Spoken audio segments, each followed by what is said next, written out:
What's up, everyone? This is Demontre Black. Today we're gonna react to a death battle, Blake versus Mikasa. Let's watch.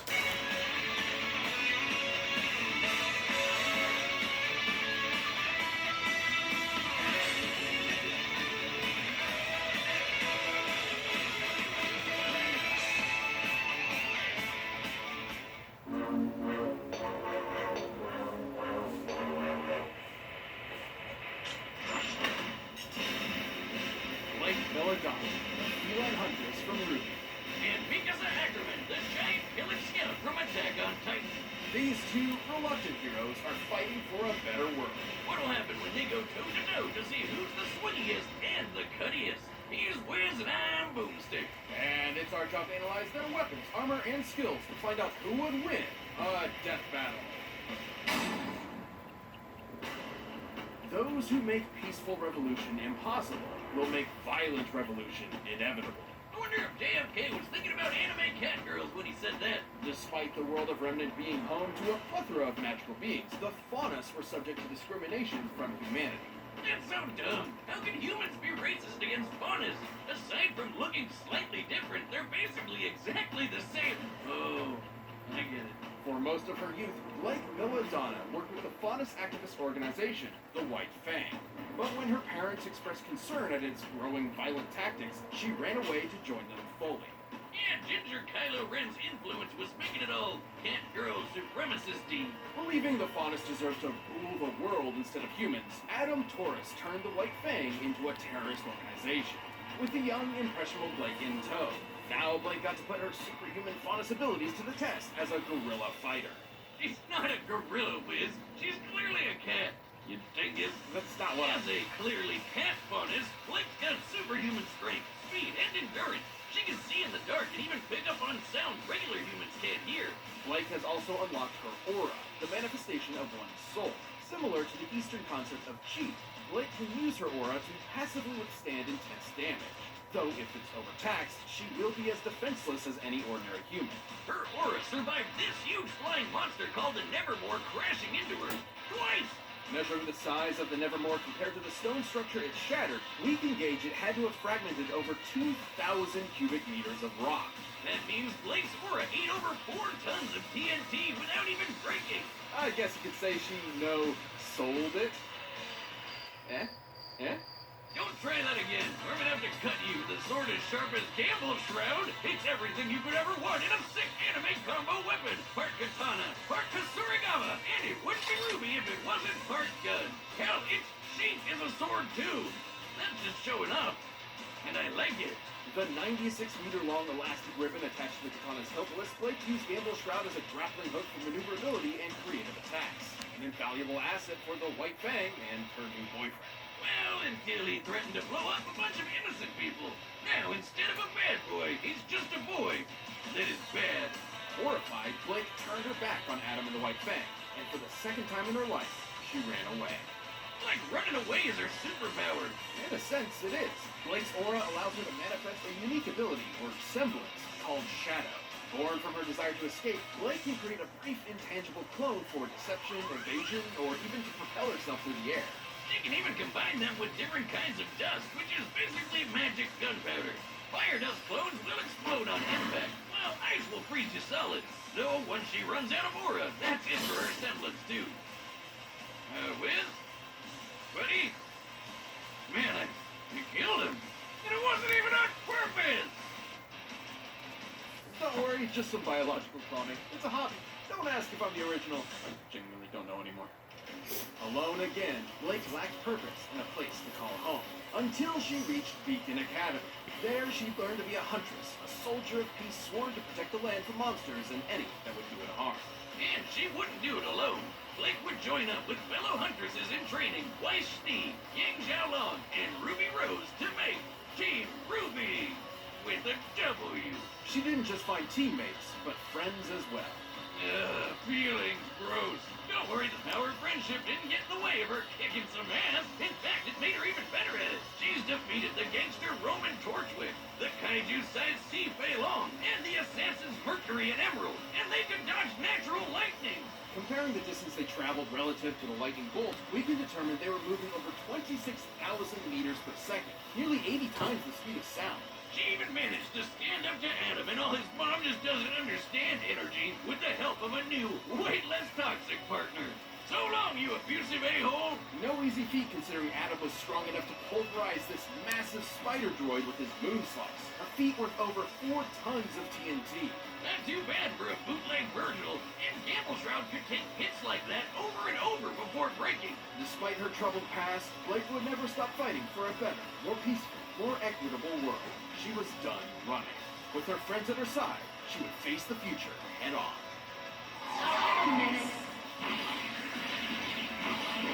So long.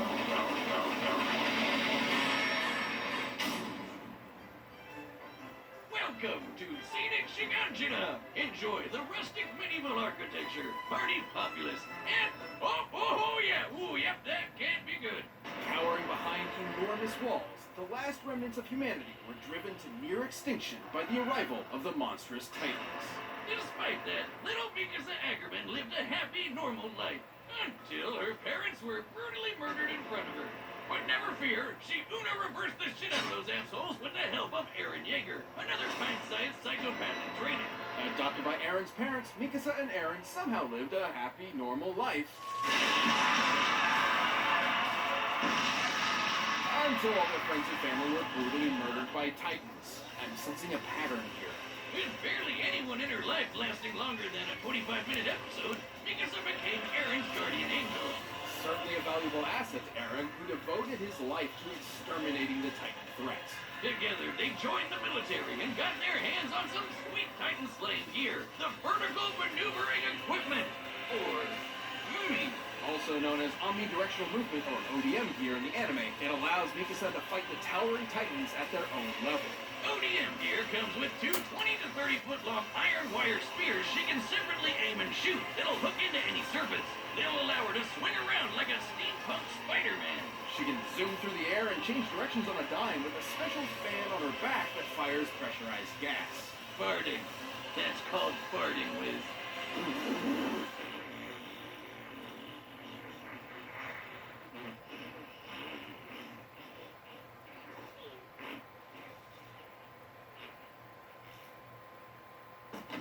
I'll get another clone. Mikasa's ODM gear can propel her at speeds up to 366 kilometers per hour. That's almost a third the speed of sound. Assuming she can reach top speeds in a second, that's over 10 G's of force, 10 times Earth's gravity. For reference, astronauts withstand about 3 G's of force during liftoff, and fighter pilots can withstand up to 9 G's for a second or two during aerial combat.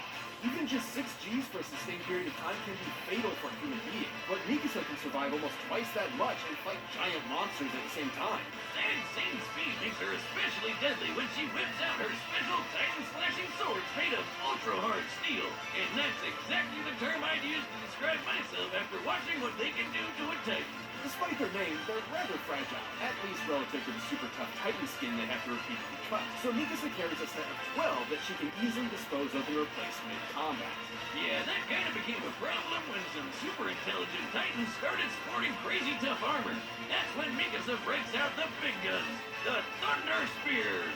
Essentially proto-bazookas, the Thunder Spears are thrown like javelins. They're sharp enough to pierce even the armored Titan's impenetrable hide, and once their fuse is severed, they'll explode, devastating anything within range. Shattering the armored Titan's armor is no joke. It was tough enough to tank punching a hole through Wall Maria. By measuring the size of the gate in comparison to, let's go with this guy, we can determine the armored Titan violently fragmented over 1,000 cubic meters of rock. That'd take over 18 tons of TNT, enough to level a city block, and the Thunder Spear shredded it. No surprises here. If you're too close to one of its blasts, it's game over. Despite the awesome power at her fingertips, Mikasa only really joined the military to watch over and protect Eren. Like a loving mother hen. Of death. And that became way harder once Eren learned he could also turn into one of those super intelligent Titans. Now humanity's greatest weapon against the Titan menace, Eren was at the center of all major anti-Titan operations, which meant Mikasa was there too. ruthlessly dispatching anyone that might harm you. Get over yourself, Aaron. So what if your childhood home was destroyed by a Titan? You're living rent-free in this girl's head. And it could be worse. You could be Armin. Man, like she's programmed to protect him. You're not off base. Mikasa's last name isn't inconsequential. Ages ago, the Ackermans were bioengineered to be subservient super soldier royal guards to the mighty Eldian Emperor. Well, wherever all that shit came from, Pegasus got the Ackerman blood coursing through her veins. The same blood that gives her a fraction of a Titan's power without transforming. Holy crap! It's that power that allowed Captain Levi, another Ackerman, to dodge point-blank bullets. What's over Mach 2? Mikasa can easily keep up with him. It also lets her subconsciously tap into the combined experience and battle instincts of Ackerman's past. She's like the avatar of Titan murder. Unfortunately, this blood bond with Eren means that even when he goes too far, she's obligated to protect him, kind of like a robot. I don't buy it, Wiz. She doesn't love him because of her DNA. She loves him because he's the only one who stood up for her when she couldn't stand up for herself. When she looks at him and the rest of her friends, she sees a hope for a brighter tomorrow. Wow, Boomstick. That was touching. And she has smart powers. Well, it's nice while it lasted. I'm not listening to another word of this. No point. Alright, the bets are set and you've run the data for all possibilities. But first, if you've got a love life as intense as Blake and Mikasa's, you might want to check out Blue Chew. This episode of Death Battle is brought to you by Blue Chew. Guys, it's been one heck of a year. I feel like I've aged about 46 years. Like, I'm really feeling it. And if you're feeling your age more than you used to, or maybe you're feeling a little less confident in the bedroom, it's time to snap out of it. That's right, spring is here and it's time to get sprung with Blue Chew. Blue Chew is a unique online service that brings the same active ingredients as Viagra and Cialis right to your door in chewable form and at a fraction of the cost. Everything is done online. You'll sign up at BlueChew.com, consult with one of their licensed medical providers to find the right strength and ingredients. That means no more awkward visits to the doctor's office, no more uncomfortable conversations, and no more waiting at the pharmacy. So if you can benefit from extra confidence when it's time to perform, visit BlueChew.com for more details and important safety information. And we've got a special deal for our audience. Try Blue Chew free when you use our promo code BATTLE at checkout. Just pay $5 shipping. That's BlueChew.com, promo code BATTLE to get your first month free. And we thank Blue Chew for sponsoring this show. But right now, it's time for a death battle! Hey! Civilians were supposed to evacuate this area hours ago! Get the hell out of here! They're coming! You deaf? I said get the hell!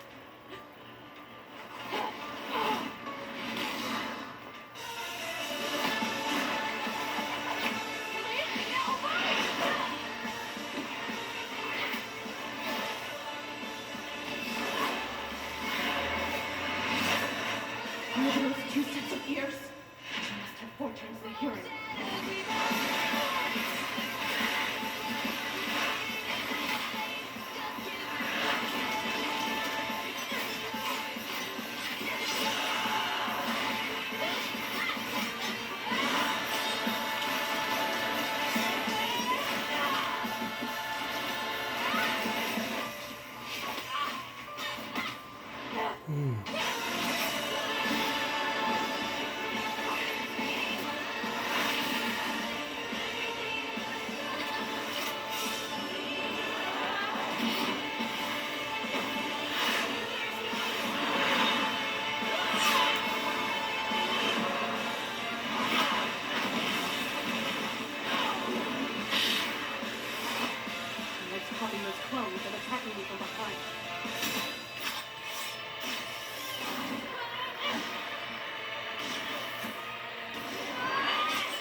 Ooh.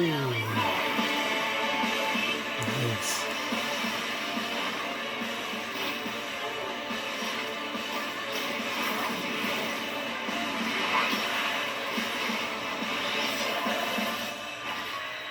It's over.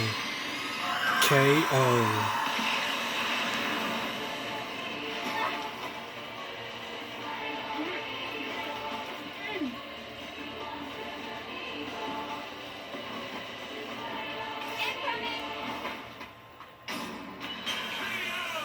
I told her not to get too close to that thunder spear. Too bad she can't hear omniscient narration from beyond the fourth wall.